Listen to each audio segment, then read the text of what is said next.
Sai Satcharitra Chapter 2.1 The heated discussion. The day I arrived in Shirdi, there was an argument between myself and Bala Saheb Bate regarding the necessity of a guru. I contended, why should we lose our freedom and submit to others? When we have to do our duty, why is a guru necessary? One must try his best and save himself. What can the guru do for a man who does nothing but sleeps indolently? And Mr. Bate took up the other side and said, whatever is bound to happen must happen. Even great men have failed. Man proposes one way, but God disposes the other way. Brush aside your cleverness, pride or egoism won't help you. This discussion, with all its pros and cons, went on for an hour or so, and as usual we did not arrive at a decision. We had to stop the discussion ultimately, as we were both exhausted. The net result of this was that I had lost my peace of mind and discovered that unless there is strong body consciousness and egoism, there will be no argument. In other words, it is egoism which breeds arguments. The significant and prophetic title. When we later went to the masjid, Baba asked Kaka Saheb Dikshit, what was going on in the Wada? What was the discussion about? And staring at me, Baba added, what did this Hemant Pant say? Hearing these words, I was rather surprised, since the masjid was at a considerable distance from Sathe's Wada, where the discussion happened. How could Baba know about our discussion, unless he was omniscient and the inner ruler of us all?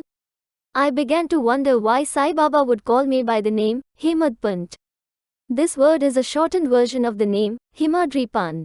Himadripan was a well-known minister of the kings Mahadev and Ramadev of Devgiri, of the Yadav dynasty. He was very learned, good-natured and the author of works, such as Chaturvarga Chintamani, which dealt with spiritual subjects, and Raj Prashasti. He invented and started new methods of accounting and was the originator of the Modi, Marathi shorthand, script. But I was quite the opposite, minus an ignoramus of dull and mediocre intellect. So I could not understand why the name or title was conferred upon me. But upon thinking seriously about it, I thought that the title was a dart to destroy my ego, so that I would always remain meek and humble. It was also a compliment paid to me for my skill in the argument. When we look at things in retrospect, we know that Baba's calling Mr. Dabholkar by the name Hemant Pant was significant and prophetic. As future years showed, he looked after the management of the Sai Sansthan very intelligently and maintained its accounts professionally.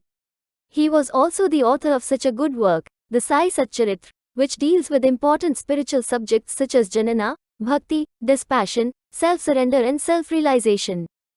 About the necessity of a guru, Hemant Pant has left no note or memo about what Baba said regarding this subject.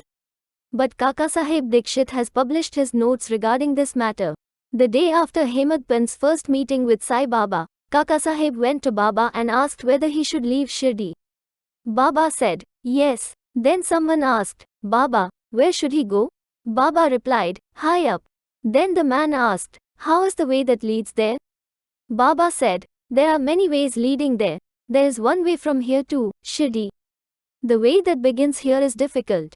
There are tigers and wolves in the jungles on the way.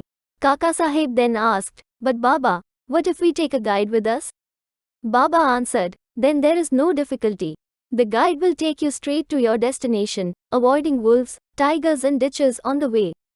If there is no guide, there is the danger of your being lost in the jungle or falling into ditches.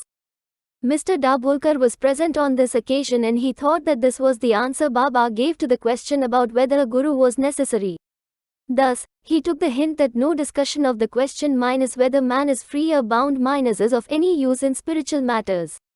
On the contrary, real Paramartha is possible only as a result of the teachings of the Guru. This is illustrated by the examples of great avatars like Rama and Krishna, who had to submit themselves to their gurus minus Vasishtha and Sandipani respectively minus to attain self-realization. Therefore, the only virtues necessary for such progress are faith and patience. Bow to Sri Sai, peace be to all.